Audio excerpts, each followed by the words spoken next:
안녕하십니까. 반갑습니다. 에듀피디에서 국어를 강의하는 정원상입니다. 자, 이제 오늘부터는 국어 입문 강의입니다. 여러분과 제가 처음 만나는 강의라고 생각하면 되겠고요. 정말 우리가 목표를 정한다라는 것, 그리고 목표대로 실행할 수 있다라는 것 매우 중요한 과정이고요. 저와 함께 시작과 끝을 함께 할 수 있었으면 좋겠습니다. 저는 항상 목표의 중요성을 이야기합니다. 오르고 싶은 산을 정해놓은 것만으로도 인생의 반이 결정된다라고 이야기하는데요. 항상 세 가지 부재에 대해서 제가 늘 고민을 해보게 돼요. 우리가 인생에서 세 가지의 어려움이 있었다라는 거예요. 첫 번째는 목표의 부재입니다. 무엇을 해야 할지 모르는 고민들을 늘 하다가 결국은 시간을 좀 낭비하게 되는 경우들이 많아요. 물론 젊을 때는 또 어렸을 때 학창 시절에는 꿈을 가져라, 목표를 가져라 이런 이야기 하는데요. 그것이 단순한 직업에 대한 것이라면 그것은 목표는 아닐 거예요. 가치관, 어떻게 사는 것이 어떤 보람 있고 가치 있는 일이냐 이런 고민들을 늘 해보게 되지만 어쨌든 그 목표를 정한다는 것은 굉장히 중요한 일인데요. 여러분은 이미 목표를 정하고 이 길에 들어섰고 또 이 강의를 듣고 있기 때문에 그리고 그 길이 공무원이라는 정말 공적인 업무를 담당하며 누구나 다 칭찬하고 보람이 있고 그리고 정말 60세까지 또 우리가 안정적인 길을 갈 수 있는 길을 선택하신 거기 때문에 아주 잘하셨다. 정말 현명한 선택을 하셨다라고 생각을 하고요. 두 번째는 방법의 부재에 대한 고민도 제가 해보아요. 어떻게 해야 할 것인가라는 거죠. 그래서 삶도 어떻게 사는 게 가치 있느냐라는 고민처럼 이제 여러분이 공무원이 되고자 한다면 그럼 어떻게 해야 될 거냐라는 거예요. 바로 그 출발점이 오늘입니다. 개념을 정하고 그래서 그 국어에 대한 것을 시험용 국어에 맞게 공부할 수 있는 첫걸음이 되므로 방법의 부재도 이제 해결이 된 거예요. 자, 세 번째는 대상의 부재라고 저는 생각을 해본 건데요. 대상. 예전에는 이제 선생님, 부모님 아니면 정말 따를 수 있는 선생님 어떤 스승님들 분명히 이제 계실 텐데요. 요즘에는 그런 게 없죠. 요즘에 모르는 거 있으면 그냥 녹색창에 물어보면 다 답을 알려주잖아요. 그런 것처럼 대상, 누구를 믿고 누구를 따를 것인가 이런 고민을 할 때 기꺼이 제가 여러분의 앞에 서서 선생님다운 선생님으로서 저도 국어답게 살자, 국어처럼 살자라는 가치관으로 지금 제가 여러분 앞에 서 있기 때문에 부끄러움이 없이 그리고 정말 당당하게 여러분에게 최선을 다해서 좋은 강의 해드리려고 합니다. 그래서 목표 이제 잡았고요. 방법 지금부터 제가 방법을 제시해 드릴 것이고요. 대상 제가 이끌어 가도록 하겠습니다. 그래서 여러분들을 위한 첫걸음 바로 목표의 중요성으로서도 자 이제 설명을 해드렸습니다. 자 그래서 저는 타이틀에 보는 것처럼 국어의 전 영역 정리 그리고 주요 개념 정리로 시작을 할 겁니다. 누구에게나 분명한 것은 시작이 있게 마련이고요. 그 시작은 걱정과 두려움과 또 불안함도 있을 수 있지만 정말 팔로우 미입니다. 저를 잘 따라오시면서 차근차근 단계를 밟아갈 수 있도록 기초부터 그리고 심화까지 문제풀이까지 차근차근 다 제공해 드리겠습니다. 자, 그래서 제가 이 목표의 중요성이라는 말 속에서 어떤 이미지를 가져와 보았고요. 항상 우리가 정상에 올라가서 아래를 내려다볼 때 희열과 그 기쁨 분명히 있습니다. 그 과정 속에서는 높은 산에 오르기까지의 힘듦과 어려움이 있겠지만 포기하지 않았고 중간에 잠시 쉴 수 있지만 그래도 한 걸음 한 걸음 올라갔기 때문에 이렇게 정상에 도달할 수 있었겠죠. 자, 이제 저랑 이제 입문 강의는요. 전체 국어가 어떤 것이다. 전체 영역을 한번 총정리해서 보여드릴 것이고요. 또 국어 공부 방법에 대해서. 사실 우리가 언어로서의 국어는 쉽죠. 하지만 시험으로서의 국어는 어렵다는 거죠. 왜 우리 학생분들이 국어를 생각보다 쉽게 여기는지 그리고 또 반대로 왜 생각보다 어렵게 여기는지에 대해서 고민을 해보았어요. 생각보다 쉽게 여기는 이유는 뭐예요? 영어보다는 쉽잖아요. 그죠? 또 엄청나게 많은 걸 외워야 하는 다른 과목들보다는 쉽다고 심리적으로 받아들인다는 거죠. 실제 어떤 지식을 떠나서 그냥 간단한 국어라는 걸 언어 생활, 그냥 밥 먹었니?라고 하고 오늘 나는 어땠다라고 이렇게 국어적으로 표현하는 것에 대해서는 전혀 부담이 없습니다. 또 늘 우리가 초등학교, 중학교, 고등학교, 대학교 과정을 거쳐오면서 우리말로 된 글을 읽어왔기 때문에 뭐 글을 읽는다라든지 문학이라든지 또 어렸을 때 소설 정도는 또 읽어보았으니까 그래서 접근하는 자체는 쉽게 인식을 한다는 거예요. 하지만 중요한 것은 시험으로서 국어는 해본 적이 별로 없어요. 특히 공무원 시험에 방대하냐. 학생들이 가장 부담스러운 거는 책을 처음 딱 받았을 때 우와 국어책 왜 이렇게 두꺼워? 이걸 언제 다 해? 이렇게 겁을 먹잖아요. 근데 또 하다 보니까 막 외워야 될 게 엄청 많은 거예요. 그래서 처음 이제 공무원 기출 문제라는 걸 여러분이 딱 보았을 때 어머 문제가 이것밖에 안 되다니 20문제 아니면 뭐 군무원 문제들 또는 다른 직렬의 문제들처럼 일부 25문제 이렇게 나오면 편하네 문제도 짧고 간단해 이렇게 접근은 쉬웠다는 거죠. 과거 2000년대 수능을 보셨던 분들이라면 무려 언어 영역이 60문제 그러다가 문제가 너무 많다. 그래서 50문제, 지금은 45문제 이렇게 문제 수가 조금씩 줄어들었거든요. 마찬가지로 우리 공무원 시험도 20문제로 이미 정형화되어 있기는 하지만 뭐 추후에는 문제 양이 좀 더 늘어날지도 몰라요. 왜냐하면 너무 단편적인 문제들이다. 문제 방식이 너무 옛날스럽다. 그래서 필센 문제들이 도입이 되거나 아니면은 좀 더 심화되는 문제들이 이제 도입되는 상태들이잖아요. 그런 의미에서 국어 문제들도 역시 어렵게 공부를 하셔야죠. 항상 쉽게 오면 쉽게 간다 뭐 이런 말들이 있잖아요. 그래서 easy come, easy go 뭐 이런 말들도 쓰더라고요. 그래서 여러분들도 결국 조금 더 탄탄하게 그리고 그 공부를 체계적으로 공부하는 게 중요한데요. 그것을 제가 해드리려고 합니다. 그래서 생각보다 쉬운 게 아니고요. 생각보다 어려운 게 맞아요. 생각보다 어려운 게 맞기는 하지만 또 그렇다고 해서 국어에서 뭐 빵점을 받았다거나 뭐 30점을 받았다거나 이런 분들은 거의 없잖아요. 그래서 보편적인 지식, 보편적인 상식과 지식이 만나서 여러분이 이제 국어를 어떻게 배워야 하는지 오늘 전체적인 어떤 총정리를 미리 해보고요. 그리고 개념에 대한 것, 주요 개념 60개를 제가 정리해 드리려고 합니다. 특히 학생분들이 어려워하는 게 뭐냐? 문법 용어라는 거예요. 형태소가 뭐냐, 단어가 뭐냐, 어간이 뭐냐, 어미가 뭐냐, 어근은 뭐고, 접사가 뭐냐, 합성어가 뭐고, 파생어가 뭐냐, 품사는 뭐냐, 문장 성분은 뭐냐 이런 다양한 문법적 용어들을 제가 정말 짧은 시간에 원래 인문만 뭐 몇십 시간씩 우리가 할 수도 있습니다만은 대략 한 10시간 정도 안에 여러분에게 주요 개념이 이런 거다라고 같이 공부할 수 있도록 뭐 저 혼자 막 떠드는 강의가 아니고요. 여러분도 따라할 수 있도록 암기할 수 있도록 도와드리려고 합니다. 자, 또한 더불어서 제가 좀 욕심을 내보았어요. 개념만 해서는 좀 안 될 것 같아서 개념에 대응되는 기출문제를 보여드리기도 하고 풀어드리기도 하는데요. 다만 문제풀이가 초점이 아니에요. 개념 정리가 중심이기 때문에 이런 개념을 가지고 문제가 이렇게 나오는구나. 그러면 이 개념을 좀 더 철저하게 해야 되겠구나 라고 여러분이 스스로 느낄 수 있도록 대응해서 보여드리려고 합니다. 자, 역시 가독성 높은 PPT 제가 항상 추구하는 것이 암기가 저절로 되는 기적의 PPT 학습법 제가 이렇게 이제 늘 말을 만드는데요. 암기가 저절로 된다. 쉬운 일은 아니겠죠. 머리가 굳었다거나 군대 갔다 오신 분들을 뒤늦게 늦깎이로 공부하시는 분들 나는 이과여서 국어를 잘 못한다. 뭐 이런 분들도 꽤 많습니다. 여러분 너무 겁먹지 마세요. 하지만 우리가 PPT라는 것이 그냥 글씨를 띄우는 것만이 아니라 보고 외울 수 있도록 효율적인 암기가 될 수 있도록 제가 2단계, 3단계 학습법을 제가 오늘 한번 보여드리려고 하고요. 그래서 암기할 수 있도록 암기가 되어야 결국 합격이 되는 거니까요. 그래서 역시 특수 프린트들까지도 역시 여러분에게 제공해 드릴 계획입니다. 자, 저는 이제 국어의 기출 10가지 경향이다라고 제가 정해 본 건데요. 가장 많이 나오는 순서에서 조금 덜 나오는 순서까지로 1번부터 10번까지 붙였습니다. 역시 모든 시험은 그래도 제일 많이 나오는 게 비문학, 문학 이제 이런 정도죠. 이유는 이제 변별력이 있기 때문이잖아요. 비문학은 아무래도 사고력이다, 논리적 사고력이다 이렇게 이야기했을 때 어떤 지문, 보통 단문을 기준으로 하면 200자, 300자의 짧은 지문도 있긴 하지만 보통 우리가 시험용 지문이다 그러면은 약 1000자 정도. 1000자라 하면 한 단락이 보통 250자라고 하기 때문에 한 4개의 단락, 보통 가나 다라 이렇게 붙어 있는 걸 여러분이 많이 보셨을 거예요. 참고로 수능 지문은 1400자에서 1600자 정도 지문이에요. 그러면은 바까지 뭐 정말 길면 막 4까지 이렇게 넘어가는 경우들이 있습니다. 피셋 같은 경우 훨씬 더 지문이 길어요. 2000자까지도 가기도 합니다. 그러나 일반적인 공무원 구급 시험들을 기준으로 보았을 때 약 1400자 정도라고 한다면 1400자 이내라고 한다면 가나다라 심지어는 많으면 마 정도까지만 여러분이 생각해 보세요. 약 1000자 정도를 기준으로 보았을 때 그래서 길면 넘어가기도 합니다.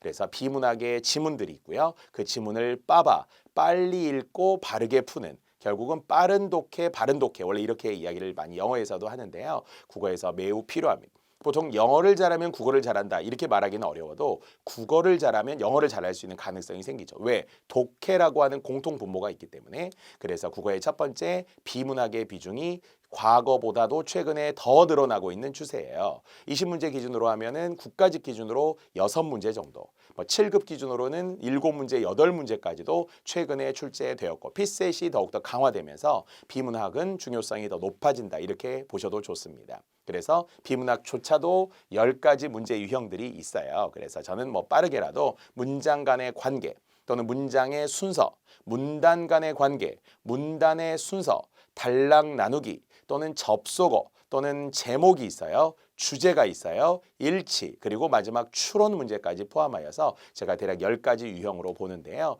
비문학, 누구나 할 수 있는 부분이기는 하지만 완벽하게 한다고 감히 말하기는 어려운 부분. 그래서 제가 항상 비문학 때 그런 이야기 하는데요. 10문제 중에 8문제, 9문제 맞았다고 그거 자랑하면 안 된다. 그걸 잘한다고 볼 수 없다. 왜? 결국은 10문제 중에 10문제를 다 맞아야 합격이 되는 거잖아요. 그런 의미에서 잘하고 있는 건 맞아요. 접근 자체가 그렇게 부담이 없는 건 맞아요. 그러나 확실하게 한다라고 하려면 역시 저와 함께 공부하시면서 순서 문제의 팁들, 추론 문제에 대한 요령들 이런 것들 반드시 알아야 돼. 주제나 일치 같은 사실적 사고는 다 아는 거예요. 하지만 어려운 문제, 사고력 문제 이런 것들을 결국 어떻게 해결하느냐가 중요하겠죠. 그래서 비문학의 중요성을 이제 첫 번째 유형으로 보았고요. 자, 두 번째는 문학입니다. 자, 문학이 어려운 이유들도 방대한 게 사실이죠. 비문학조차도 범위가 없는 것처럼 문학도 엄밀한 의미에서 범위가 없을 수 있잖아요. 즉 1920년대부터 30년대, 40년대까지 시험에 잘 나오는 일제강점기의 문학들이 분명히 있지만 또 EBS 여러분이 서점에 나가서 수능 특강을 비롯하여서 다양한 EBS 관련 또는 다양한 문제집들, 모의고사 문제들을 한번 풀어보면 문학이 아는 게 별로 없어요. 낯설고 생소한 작품들을 굉장히 많이 주잖아요. 그것이 결국 변별력 때문이라는 거죠. 그래서 아는 거와 그리고 우리가 해야 할 것은 조금 달라요. 아는 것은 나 학교 다닐 때 공부 좀 했어. 제가 아는 제자분 중에서 수능에서 국어 영역에서 늘 1등급이 나왔대요. 근데 공무원 시험에서는 막 6, 70점밖에 안 나와요. 당황해요. 이유가 뭐냐? 문법을 그렇게 자세하게 수능 때 하지 않았다가 공무원 시험에 오면서 문법이 굉장히 지엽적으로 나오거든요.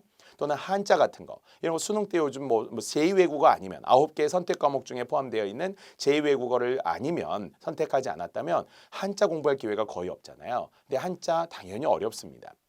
문학도 마찬가지로 또 수능에서 하던 문학 방식과 공무원의 문학이 또 살짝 다르다 이렇게 느끼기도 하거든요. 1대1 대응이다 보니까 지문 하나에 문제 하나, 작품 하나에 문제 하나 이렇게 나오니까 대체로. 그래서 결국은 수능에 어울리는 문학이 아니라 공무원에 맞는 문학을 해야 되는 거고요. 역시 고전 문학부터 현대 문학까지, 운문부터 산문까지. 그래서 요즘에는 평균적으로 문학이 한 4문제 정도 나오고 있고요. 많이 나올 때는 5문제. 직렬에 따라서 문학이 엄청 많이 나오는 직렬들도 분명히 있어요. 그래서 군무원이나 소방직이나 다양한 우리 법원직이나 국회직이나 이런 데에서도 문학이 좀 더 다양하고 지엽적인 문학, 지식 문학과 감상 문학으로 또 나누어지기도 해요. 암기해야 할 문학이 있기도 하고요. 아니면은 진짜 우리가 작품에 대한 감상을 위한 것도 있는데 그 과정이 보통 예를 들어 고등학교 2학년, 3학년 때 문과였다면 문학의 단위수가 4단위, 5단위 이렇게 가잖아요. 일주일에 4번, 5번씩 문학을 하게 되어 있어요. 하지만 또 공무원 시험이 문학에 올인해야 하는 것은 아니에요. 문학이 공무원 시험의 절반은 아니잖아요. 4문제라고 하면 20%인데 그렇다고 그걸 소홀히 하다가 낯선 시, 낯선 소설, 또 낯선 해석이 안 되는 고전의 가사 이런 거 나오면 당황하거든요. 문학은 우리가 고3 이후에 끊긴 분들이 많아요. 비문학은 그냥 우리가 스마트폰을 통해 정보를 검색하고 신문도 읽어보고 책도 읽을 수는 있어요. 그런데 문학은 고3 이후로 단절되어 있기 때문에 새롭게 시작하는 것 같은 느낌이에요. 그래서 역시 문학도 체계가 중요하다는 거죠. 그냥 날림으로 문제만 몇 문제 풀어준다고 해서 되는 것도 아니고요. 그래서 우리 이론 시간에도 또는 문학 특강 시간에도 제가 더 자세히 설명해 드리려고 합니다. 이렇게 비문학과 문학만으로 50%, 지금 20문제 중에 10문제 이상이 출제된다 이렇게 이야기하고 있고요. 또 어문 규정입니다. 자, 어문 규정은 사실은 상대적으로 비중이 줄어들고 있어요. 예전에는 어문 규정만 거의 10문제, 20문제 중에 8문제에서 10문제까지 출제되던 시절들이 있었습니다. 하지만 최근에는 어문 규정의 수가 많이 줄었어요. 국가직에서는 2019 하나도 안 나오기도 했었고요. 그러나 출제가 돼요. 지방직 다른 직렬들 시험들 9급, 7급까지 포함해 보더라도 어문 규정은 적어도 2문제에서 3문제. 그 중에는 띄어쓰기는 거의 출제되고 있다고 봐야 돼요. 왜? 우리가 공무원 시험이기 때문에 공무원 시험이라 하면 공문서가 필요하고 공문서를 작성하려면은 맞춤법 띄어쓰기를 알아야 되잖아요. 공무원인데 띄어쓰기 이거 틀리면 좀 창피하잖아요. 신규로 우리가 인재로서 유능한 인재로서 여러분이 임용이 되었는데 저는 뭐 국어 잘 못했어요. 이러면 벌써 상사들에게 인정받기 어렵거든요. 그래서 제 제자분들도 다 공무원에 임용이 되고 나서 다른 책들은 사실 좀 버린대요. 당장 필요가 없대요. 근데 국어책은 절대 버릴 수 없대요. 왜냐하면 띄어쓰기나 맞춤법 심지어는 문장보 이런 거 나오면 찾아봐야 되니까요. 그래서 어문 규정이라 하면 보통 4대 어문 규정으로 국립국어원에도 나타나고 있어요. 첫 번째는 한글 맞춤법이고요. 그래서 1항부터 57항까지. 이제 이 안에 띄어쓰기가 41항부터 50항까지 들어있으므로 띄어쓰기 포함되는 것도 매우 중요하고요. 두 번째는 여러분도 잘 아는 표준어 규정입니다. 때로는 단수 표준어, 때로는 복수 표준어가 있고 또 표준어 중에서도 표준어 사정 원칙이라는 거하고 표준 발음법이라는 게 있으니까 여기서도 역시 시험에 출제가 되겠고요. 자, 세 번째는 외래어 표기법. 역시 수능 같은 데서는 잘 안 나오지만 공무원 시험에서는 필요합니다.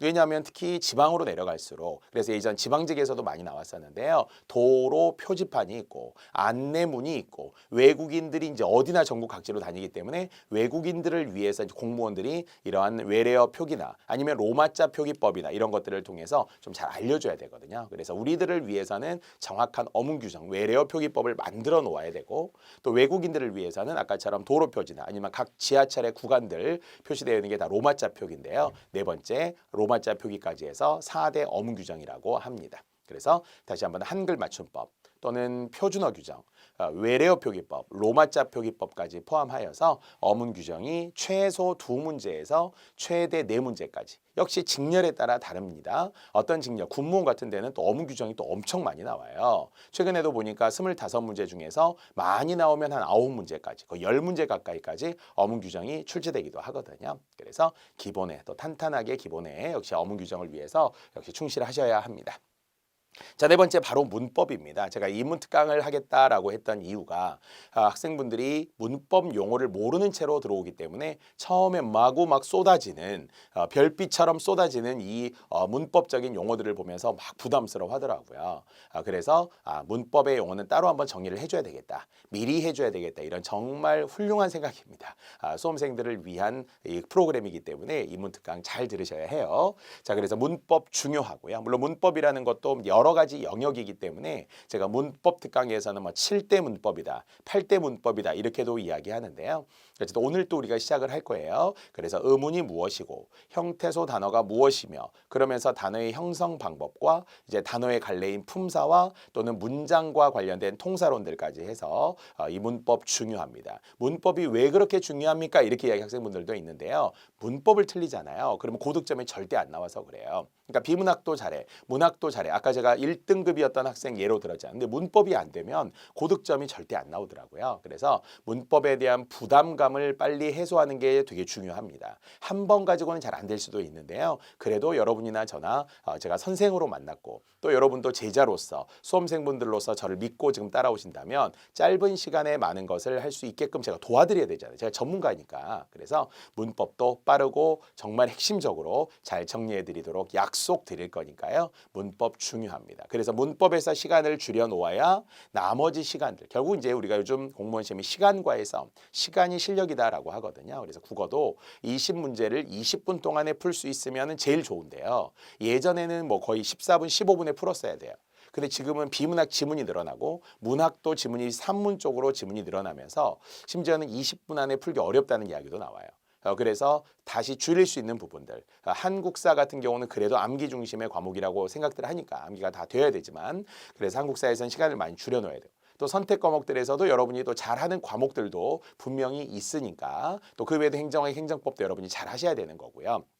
그래서 국어와 영어가 시간을 좀 많이 잡아먹죠. 특히 영어에서는 어떤 분들은 막 30분씩 잡는다 이렇게 하는 분도 있던데 국어도 20분을 예상을 하되 진짜 단 10초만 줄여도 단 1분만 줄이더라도 거기에서 당락이 좌우될 수 있거든요. 그래서 문법은 딱 보면 답이 바로 나와야 합니다. 나중에 요령도 제가 다 소개해 드릴게요. 자, 또 다섯 번째 어휘 부분입니다. 어휘는 고유어 또는 한자어를 포함한 의미를 이야기하는데요. 여기서 비중이 줄어든 것은 고유어는 좀 비중이 줄어들었고요. 한자어의 비중은 높아졌어요. 자, 이유가 뭐냐면 이게 수능하고 계속 연계성인데 수능 문제 중에서 막 이상한 고유어 주고 이 단어의 뜻이 뭐냐 이런 건 잘 안 나와요. 지금은 인사혁신처에서도 이야기했지만 단순 암기 위주의 지식 문제는 지양하겠다, 좀 줄이겠다, 출제하지 않겠다 이렇게 이미 입장을 밝혔단 말이죠. 그렇기 때문에 고유어의 문제들은 조금 줄어든 게 사실입니다. 수험생들이 되게 부담스러웠던 게 어디예요? 듣보잡 고유어예요, 사실은. 정말 생소한 순우리말인데 이게 시험에 나오면 어디까지 외워야 되는지 모른다는 거예요. 저도 이미 이론서 2권에서도 고유어 중에 기출된 고유어들을 한 200개 이상 제가 정리해 놓기도 하고요. 또 심지어는 낯선 고유어라고 해서 낯선 고유어까지 500개 정리. 그럼 고유어만 지금 한 700개가 넘는 거거든요. 물론 하다 보면 할 수는 있어요. 하루에 몇 개씩 정해놓고만 할 수 있는데 때로는 회의가 와요. 아니 이런 것까지 쓰지도 않는 말인데 어디 내가 지금 퀴즈에 나온 것도 아니고 이러면서 좀 회의스러울 때가 있는데요. 그럼에도 불구하고 지식은 채워놓고 나중에 버리는 한이 있더라도 일단 아는 건 중요하다. 다만 한자의 비중이 높아지는 건 수능에서도 마찬가지거든요. 그래서 이 단어의 뜻이 뭐냐, 문맥적인 뜻이 뭐냐, 한자어로 바꿀 수 있느냐 이런 것들에 대한 의미를 묻고 있으니까 역시 여러분의 지적인 측면, 여러분 충분히 강의를 듣고 있다면 훌륭한 어떤 지식인들일 거예요. 고등 지식인들이고요. 현명하고 지혜로운 분들일 겁니다. 그래서 이 어휘에 대한 것도 마땅히 알아야 돼라고 생각하고 또 오시면 되겠고요.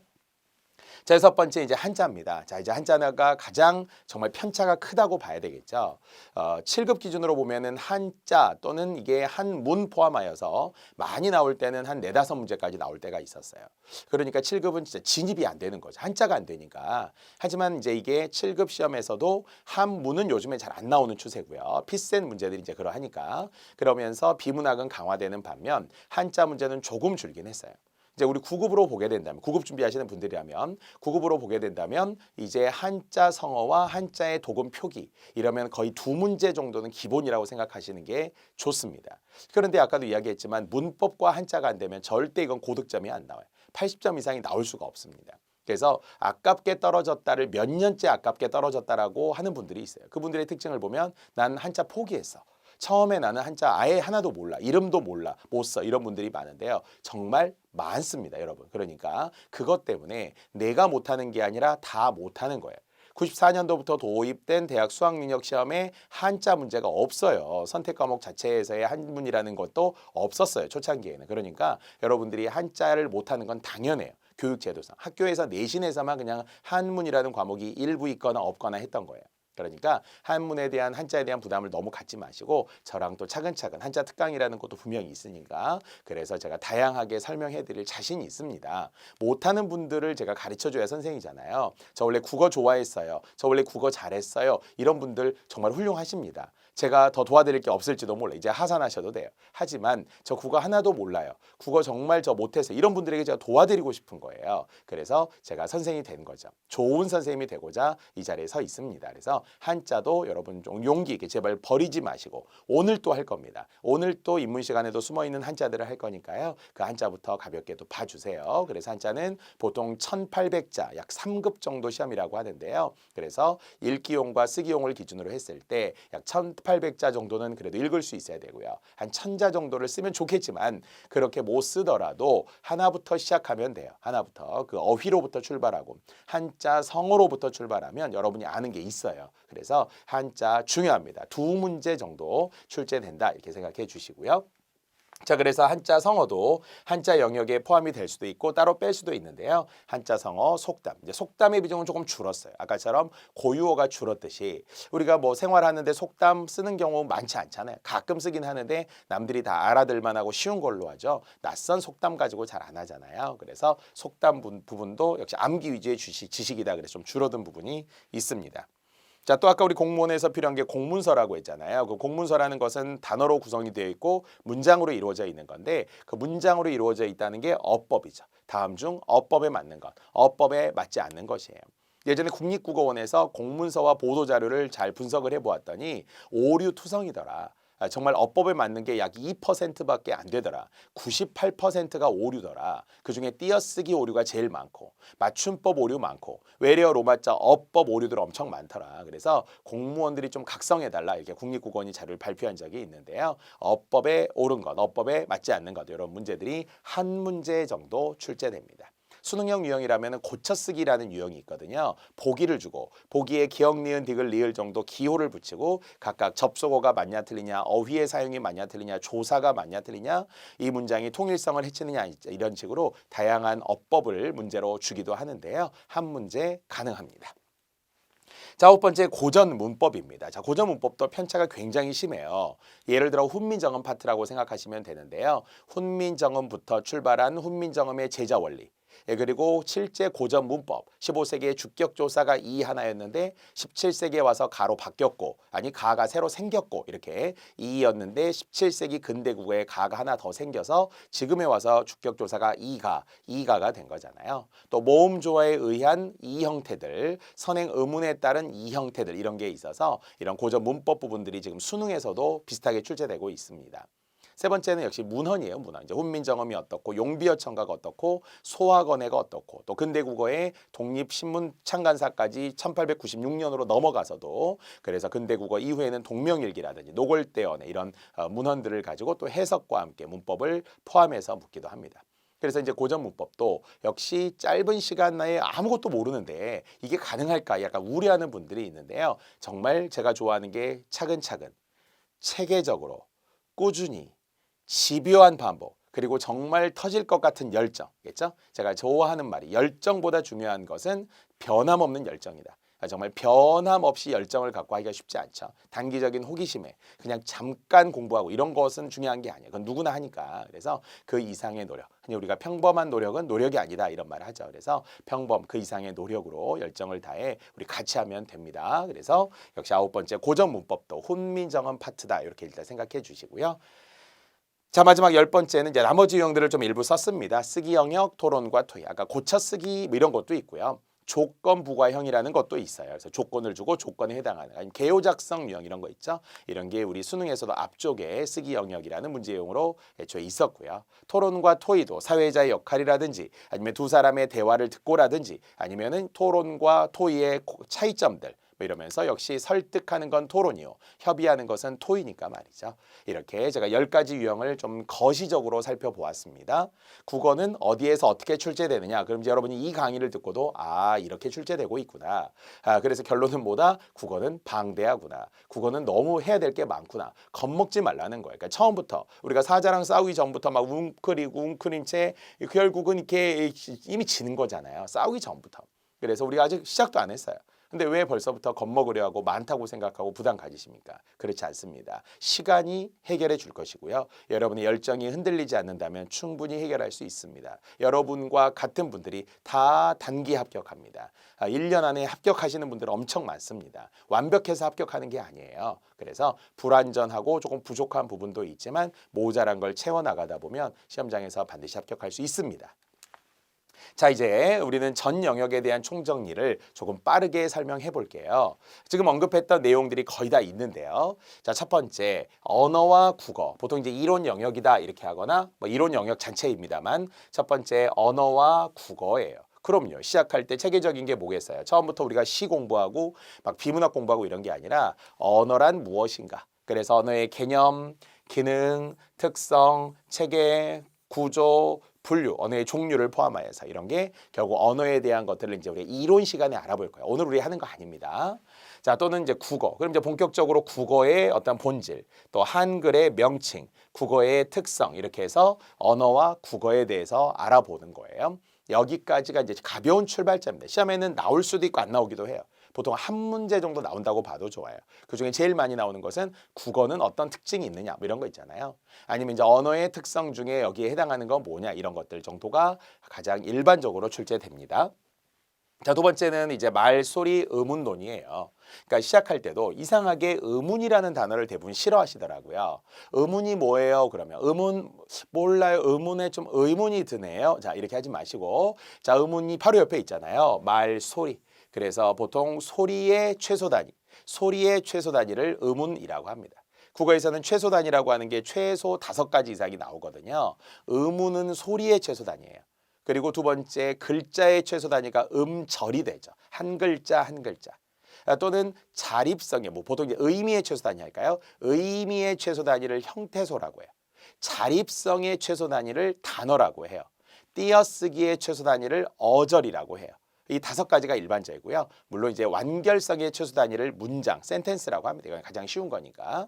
그래서 일단 의문부터 가세요. 가장 작게 쪼갰을 때 소리의 최소 단위. 여러분 소리 한번 내보실래요? 아, 이런 게 의문이에요. 모음을 제가 지금 소리를 낸 거예요. 자음도 소리 낼 수는 있겠죠. 기억 이렇게 사실은 명칭이죠. 이런 거 있잖아요. 이런 게 결국은 소리입니다. 소리. 말 소리의 최소 단위 의문. 그래서 결국 첫 번째는 이제 의문에 대한 개념을 설명하면서 그럼 음성은 뭐냐, 의문은 뭐냐, 음절은 뭐냐 이런 것들 이제 알아보겠죠. 오늘 합니다. 여러분과 함께. 그리고 의문에는 어떤 종류가 있느냐, 분절음은, 비분절음 또는 분절음은, 초분절음이 있다고도 이야기하고요. 이 글자를 다시 쪼개서 음소와 운소가 있다라고 말해요. 음소, 운소 이런 말들이 대부분 한자어로 되어 있기 때문에 처음 들으면 좀 부담스러우니까 그걸 극복하는 방법은 집요한 반복이라고 했어요. 의문은 소리의 최소 단위, 의문은 소리의 최소 단위 이렇게 우리가 또 합니다. 자, 그래서 국어의 음은 소리가 몇 개라고요? 40개. 국어의 음문이 40개. 그래서 자음 19개, 모음 21개. 그중에 단모음이 10개, 이중모음이 11개 이렇게 해서 이제 40개라는 숫자를 잘 기억해 주세요. 한글 맞춤법에서 필요한 현재 우리 국어의 숫자는 24자예요. 훈민정음은 28글자예요. 근데 소리는 더 들어가요. 왜냐하면 된 소리라는 게 들어가고 이중모음이라는 게 막 다 들어가기 때문에. 그래서 국어의 음운을 40개로 자음 모음으로 이제 나누어서 설명하게 될 것이고요. 자, 또 의문의 변동 아주 중요하죠. 수능에서는 무조건 한 문제 나옵니다. 수능에서도 문법이 무려 5문제, 45문제 중에 무려 5문제가 문법 문제인데요. 그중에 하나 꼭 나오는 게 의문의 변동입니다. 그래서 교체, 축약, 탈락, 첨가와 같은 국어는 다양한 의문 현상들이 존재하거든요. 이것도 추후에 저랑 또 체계적으로 공부할 겁니다. 자, 이제 또 타이틀 봐주세요. 단어의 형성, 형태론 이런 이제 제목을 아는 것만으로도 충분히 여러분이 이론을 떠올릴 수 있는데요. 이제 단어의 형성을 알아보기 위해서 단어를 좀 더 이제 우리가 쪼갰더니 형태소라는 것이 또 존재할 거예요. 그래서 이제 문장과 문법 단위 중에 단어, 형태소 이런 걸 알아봅니다. 한 번 더 복습할게요. 아까 제가 최소 단위 이야기했는데요. 형태소라고 하는 게 뭐라고요? 의미의 최소 단위라고 했어요. 한 번만 따라해 볼까요? 형태소는 의미의 최소 단위. 의미가 뭐예요? 뜻이잖아요. 그래서 뜻을 가진 가장 작은 말, 이걸 형태소라고 합니다. 예를 들어서 하늘, 형태소 하나죠. 늘 이렇게 할 수는 없어요. 하늘은 음절은 2글자죠. 글자는 2글자지만 뜻을 가진 가장 작은 말, 하늘, 형태소 하나입니다. 아버지, 형태소 하나입니다. 이야기, 형태소 하나입니다. 알겠죠? 그래서 가장 쉬운 문제 중에 이런 게 있어요. 이야기에는 뜻이 있는데 이는 뜻이 없어요. 야는 뜻이 없어요. 기는 뜻이 없어요. 그럼요. 이야기, 3글자, 3음절이 합쳐서 형태소가 하나가 되거든요. 자, 반면 이제 이야기책 한번 할까요? 나는 이야기책을 읽었어. 그러면 이야기책이라고 하는 것은 형태소는 2개예요. 왜? 이야기와 책이 만났죠. 근데 단어는 하나예요. 이렇게 붙으면 단어가 하나라고 해요. 합성어, 파생어는 한 단어. 합성어, 파생어는 100% 한 단어예요. 그래서 어떤 경우에도 우리 붙는 말들이 있잖아요. 말이 조금 길 수도 있습니다. 전문 용어들 막 붙을 수도 있어요. 그래도 그것은 무조건 단어가 하나예요. 자, 그래서 형태소는 의미의 최소 단위. 단어는 자립성의 최소 단위라고 해요. 혼자 올 수 있어야 된다. 이게 단어고요. 물론 예외적으로는 조사. 조사는 혼자 올 수 없어요. 철수 가의 가. 밥을 먹었다의 을 이런 건 혼자는 못 오지만 그러나 독립성은 있기 때문에 이것을 단어로 봐줍니다. 자, 형태소와 단어. 이제 우리가 뒤에서 또 해야 되겠죠? 자, 그러면서도 방금 했지만 이제 단어 중에서도 이제 단일어와 복합어가 있고 다시 복합어를 합성어와 파생어로 나누면서 단어의 형성 방법이 수능보다는 우리 공무원 시험에 훨씬 잘 나오는 거예요. 다음 중 단어의 형성 방법이 다른 하나는 합성어가 아닌 것은, 파생어끼리 묶인 것은 이런 것처럼 여러분에게 이제 합성어, 파생어 쪽의 이야기들을 많이 해야 될 거고요. 자, 역시 합성어를 또 세부적으로 나누면 통사적 합성어, 비통사적 합성어 이렇게 합성어의 종류들도 또 있어요. 뒤에서 다시 공부할 겁니다. 자, 또 중요한 수능에서나 우리 공무원 시험에서나 모두 출제되는 단어의 갈래 품사론입니다. 특히 품사라는 것은 영어에서도 여러분이 거의 구품사라고 많이 알고 있고요. 아니 영어에서는 팔품사라고 많이 알고 있고요. 국어는 구품사예요. 국어니까 구품사 알겠죠? 국어는 구품사. 근데 품사가 뭐라고요? 단어의 갈래라고 합니다. 갈래라고 하는 거는 보통 이제 우리가 종류라고 할 때 이야기하는 거죠. 땡땡에 갈래가 있어요. 문학에 갈래가 있어요. 문학에 종류가 있어요. 이런 말들 쓰거든요.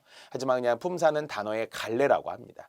그래서 기준에 따라, 의미에 따라, 기능에 따라, 형태에 따라 이제 나누되 가장 기본적인 구품사. 그래서 여기에도 나오지만 명사, 대명사, 수사. 저는 일반적으로 명대수라고 하는데요. 명대수, 관형사, 부사, 동사, 형용사, 조사, 감탄사까지 해서 구품사를 이제 세부적으로 알아봅니다. 가장 쉬운 문제 방식은 다음 중 품사에 대한 어떤 이해가 잘못된 것은, 뭐 설명이 잘못된 것 이런 건 쉬워요. 하지만 이제 모두 뭐 단어인데 모두 뭐 명사가 몇 개냐, 아니면은 여기에는 품사가 몇 가지가 등장하느냐 이런 식으로 이제 숫자까지 나오면 굉장히 꼼꼼하게 공부를 해줘야 되고, 동사가 아닌 것, 형용사인 것은, 아니면 품사의 통용이라는 것도 있어서 조사가 될 때도 있고, 아니면 이것이 의존명사가 될 때도 있고, 동사의 일부 어간이나 어미가 될 수도 있고, 이런 것들이 세부적으로 나눠줘야 돼요. 그래서 품사의 출발은 쉬운데요, 깊이 들어가면 좀 많이 공부해야 됩니다. 그걸 저랑 다 할 겁니다.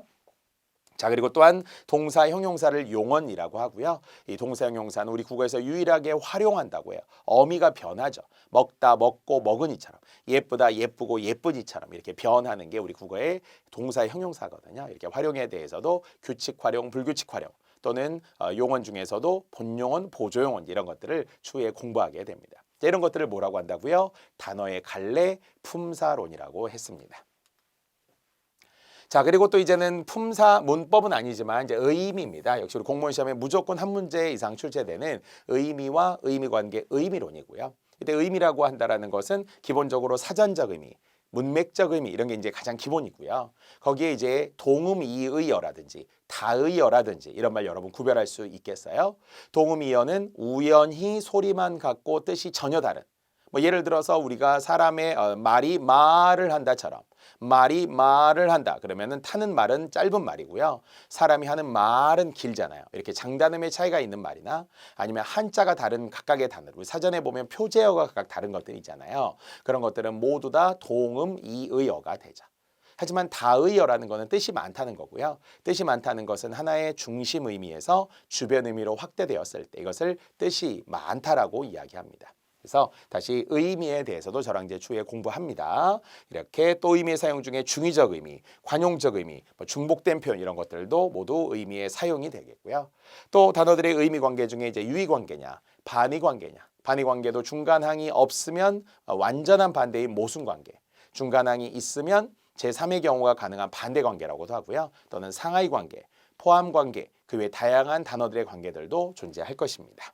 또 의미도 세월이 변하면, 시간이 지나면서 세월이 흐르면서 의미들이 변합니다. 의미가 확장되기도 하고 축소되기도 하고 이동하기도 한다라는 등의 이런 의미의 변화까지 의미론으로 볼 수 있고요. 자, 이제 문법의 마지막이에요. 문장의 확장 통사론입니다.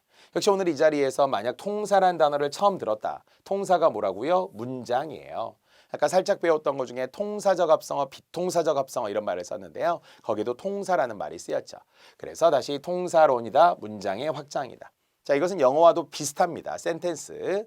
자, 다만 이것을 크게 제가 이제 세 가지로 설명을 하면, 첫 번째는 문장 성분이라는 거예요. 그래서 이제는 7성분, 숫자로 기억해 주세요. 7성분. 아까 품사는 몇 품사? 국어는 9품사, 영어는 8품사. 자, 그래서 품사는 9품사였고요. 그건 단어의 갈래였잖아요. 이제는 문장 성분입니다. 통사론에 나오는 문장 성분. 주어, 목적어, 그리고 보어, 서술어, 보통 주목보서라고 이야기하는 주성분. 관형어, 부사어의 부속성분, 독립어의 독립성분까지 해서 7성분입니다. 다 이게 중학교 교과서에 있는 거예요. 여러분이 뭐 엄청 어려운 학문적인 이야기를 하려는 게 아니기 때문에 중학생들도 배우는 거야. 여러 번 자꾸 해보자. 쉬울 거야. 이렇게 생각하고 접근하셔야죠. 처음 듣는데 어렵다 이러면 안 됩니다. 문장성분 7성분입니다. 여기 이제 서술어와 관련된 자릿수라는 건 뒤에서 우리가 또 할 거고요. 자, 이제 두 번째는 문장의 짜임새입니다. 이거 수능에서도 여기 엄청 잘 나오는데요. 혼문장, 겹문장.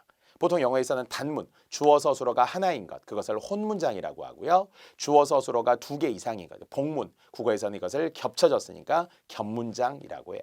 다만 혼문장과 겹문장의 기준이 바로 서술어에 있어요. 서술어, 왜 우리 국어는 주어가 생략되기 쉽기 때문에 서술어를 놓고 혼문장인지 겹문장인지, 이제 겹문장 중에서도 아는 문장인지 이어진 문장인지, 아는 문장 중에서도 5개의 절, 명사절, 관형절, 부사절, 서술절, 인용절인지, 이어진 문장 중에서도 두 가지, 대등인지 종속인지 이렇게 우리가 차근차근 공부합니다. 지금 제가 개략적으로만 빨리 말을 하는 거라서 그렇지 여러분이 너무 많아요. 그럴 필요 전혀 없습니다. 어차피 우리 하게 돼 있습니다. 문장의 짜임에 관한 거고요.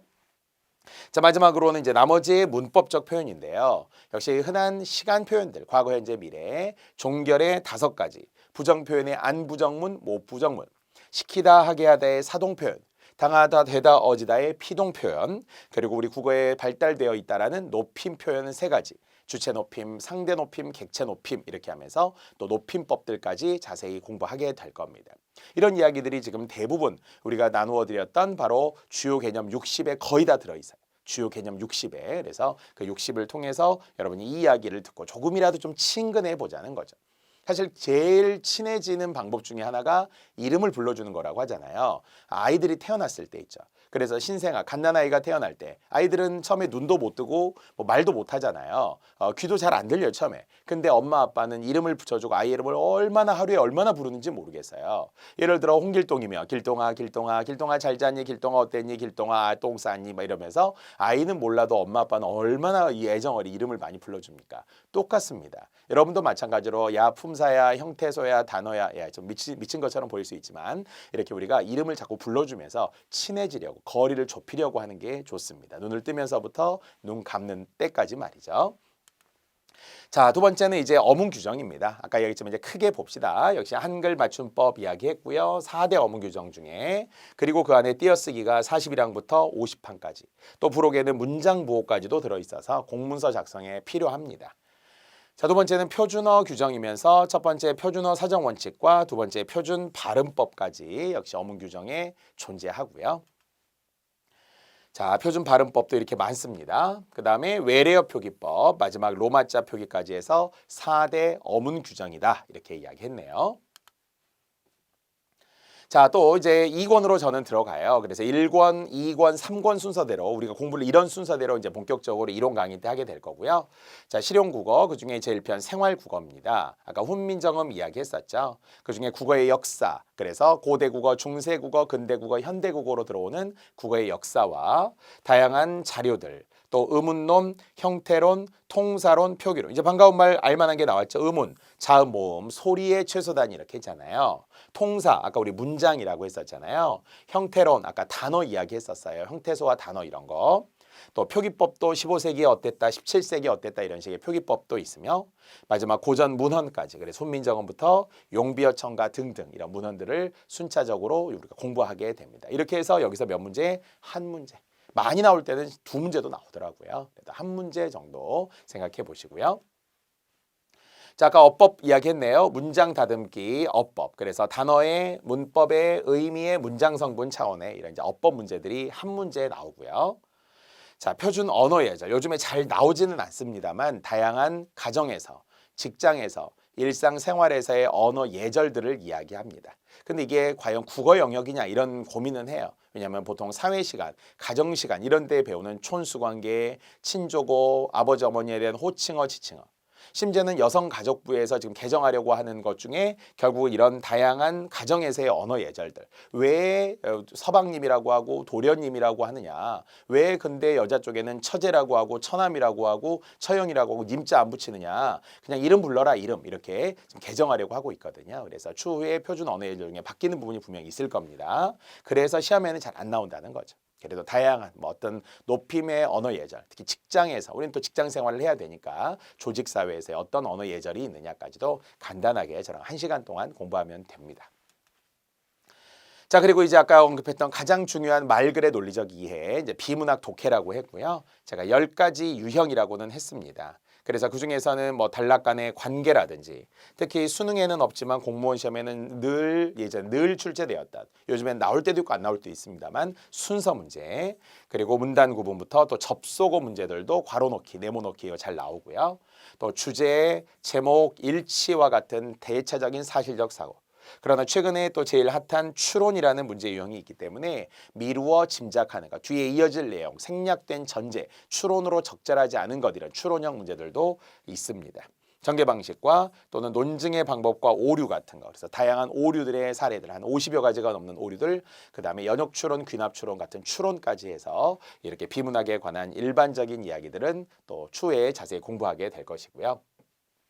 자, 그 외에도 이제 공문서 작성이나 쓰기 영역 같은 거, 이런 개요 작성, 고쳐 쓰기, 토론과 토의까지도 우리 기타의 10가지 유형 중에 10번째로 우리 언급한 바가 있었습니다.